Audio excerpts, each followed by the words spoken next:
JC, how you merge the protagonist from this movie and this movie into a new hero. By deep diving into a craft that transforms your protagonist into someone your audience can truly connect with. Why are these craft elements important for the story you're telling? For starters, giving your protagonist a flaw and a fear can provide context to make your audience identify with that character. But more importantly, a flaw and a fear add a layer of truth to the wound. This truth gives the character humility and space not to know everything. This then generates empathy from the audience. This empathy can look like, this character is like me or someone I know, just someone doing the best with what they have. I must keep watching this movie to find out what happens to them. You should know that this is the strangest thing I've ever done! First, let's make sure we're on the same page about how flaw and fear come into any story. Internal conflict happens when a character struggles against their own beliefs or desires. It can be caused by opposition between a character's want and need. Or sometimes the character's wound can cause it. More specifically, it can be caused by, yes, today's topic, a flaw or fear, which is often tied to the wound. Rapunzel wants to go beyond the safety of home to see the airborne lanterns. I want to see the floating lights. She needs to find a voice to stand up to Mother Gothel. You are not leaving this tower! Ever! She's in charge of every single day of my life. Merida wants to forge her path and not have her life planned out by her mother. She needs to accept influence and guidance from others, especially her mother. I can't do it anymore. I don't want to get married. I want to stay single and let my hair flow in the wind as I ride through the glen. In this video, I deep dive into the want, need, and wound.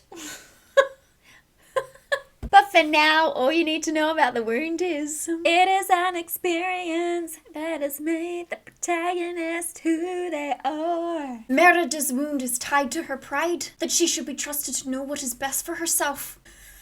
Can I shoot an arrow? Can I, please? Can I?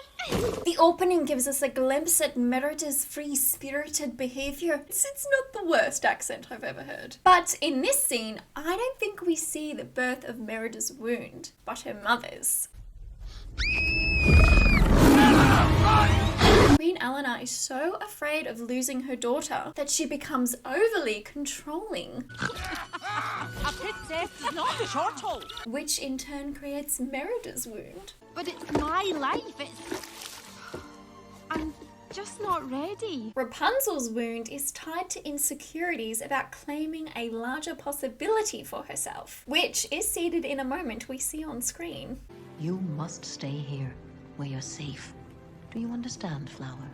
Yes, Mommy. The wound is then responsible for the flaw. What is a flaw? It is a skewed belief to cope with the effects of the wound. It is not a personality or physical flaw. Although yes, you can include these to create a character. I'm not stopping you. I'm just asking you to think about what your character's flawed belief might be. You know what I see? I see a strong, confident, beautiful young lady. Oh, look, you're here too. So, if Rapunzel's wound is helped shaped by Mother Gothel, it makes sense Mother Gothel also shapes Rapunzel's flawed belief. Rapunzel believes her magical hair must be protected from people who want to use it, and Mother Gothel is part of that protection. Oh, what does Rapunzel sound like? If I just protect my hair, I'll never feel insecure about not claiming a larger possibility for myself. Almost. If Queen Eleanor shaped Merida's wound, it makes sense that Merida's flawed belief would be about Queen Eleanor. Merida, this is what you've been preparing for your whole life. No, it's what you've been preparing me for my whole life. Merida believes her mother is deliberately sabotaging her life, actively against who she is and what she wants.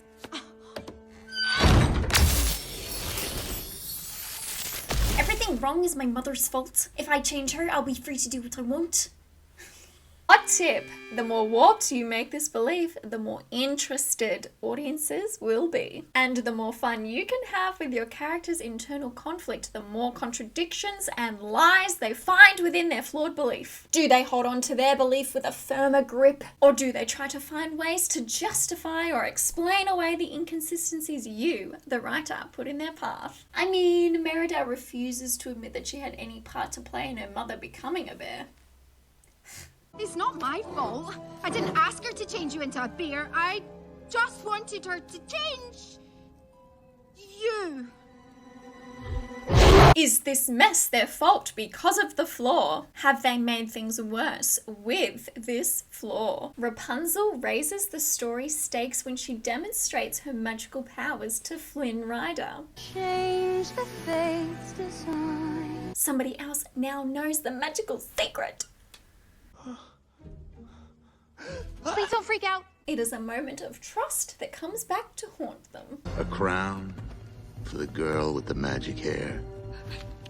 Eventually though, when the wound is healed, this flawed belief will crumble. And the true belief, usually the movie's overall message or theme, will take its place. In Brave, the flawed belief cracks when Merida views Queen Eleanor in a new light. She sees her mother as someone struggling to find their way. The flawed belief ultimately falls when Merida realizes her mother has always been on her side. Perhaps in a misguided way, and perhaps a little bit too much. You've always been there for me. I just want you back. And it will take vulnerability, not pride, for Merida to ultimately chart her own course. Change your feet. I was nearly out to see it for myself. I'll get hit the one for it though. I have no idea. Entangled, the first layer of this flawed belief starts to crack when Rapunzel has this realization. A gift like that, it has to be protected. That's why Mother never let me... That's why I never left and...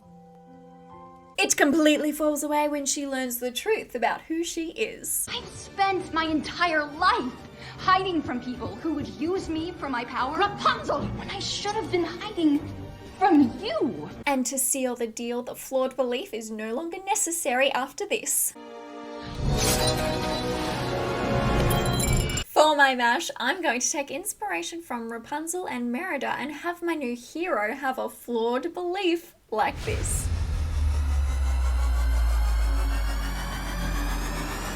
The wound is also responsible for the fear. What is a fear? It is an irrational means of explaining the impact of the wound. It is not a phobia. So, if Rapunzel's wound is insecurities about claiming a larger possibility for herself, it makes sense her fear would keep these insecurities festering. What is her fear? It's a scary world out there. If I don't put myself in harm's way, I'll never be insecure about trying and failing to achieve a larger possibility for myself. Best day ever! Best day ever! And I'll be shooting for my own hand.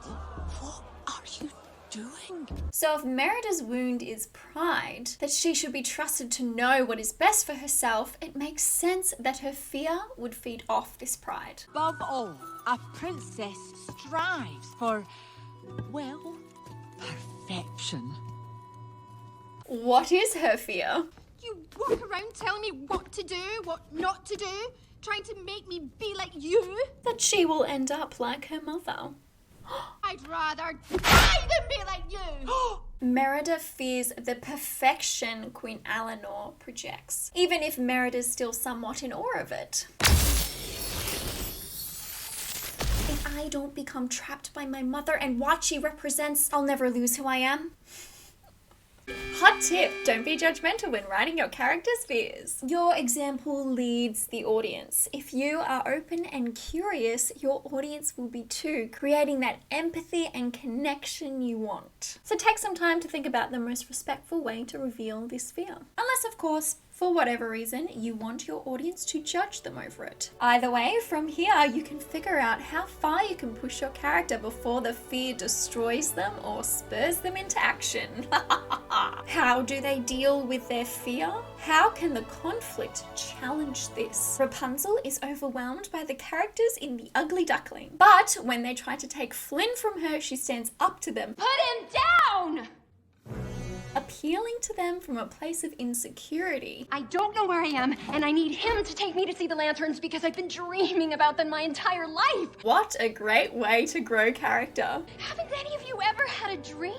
How do they avoid their fear? How can the conflict challenge this? Merida avoids her fear of becoming like her mother by trusting the wisps to lead her to her fate. This is a fascinating contradiction, as Merida believes she knows what is best for herself. So she'll take guidance from anyone but her mother. Eventually, though, when the wound is healed, this irrational fear will crumble and be exposed as misleading or faulty. Being a part of the festivities opens Rapunzel's eyes to the world's beauty. The fear comes full circle when Rapunzel agrees to go with Mother Gothel. I'll never try to escape.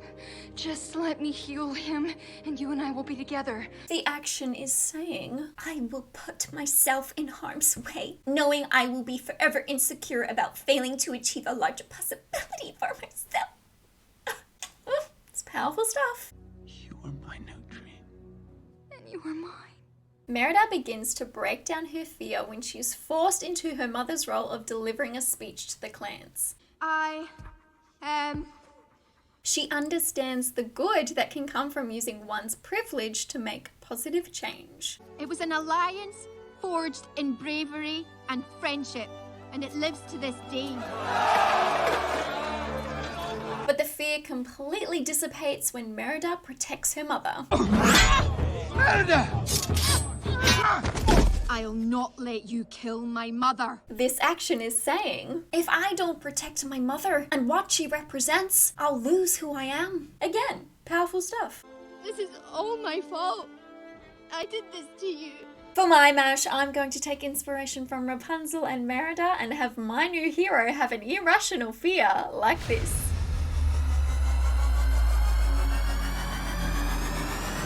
Remember to give other characters in your story the same attention to their flaw and their fear. Until the next mash, bye! It is an irrational. It is an in. It is an in. Oh my goodness. So hard to say. Shows us how. Shows us something. What does it show us? If you want to learn more about characters, check out this video.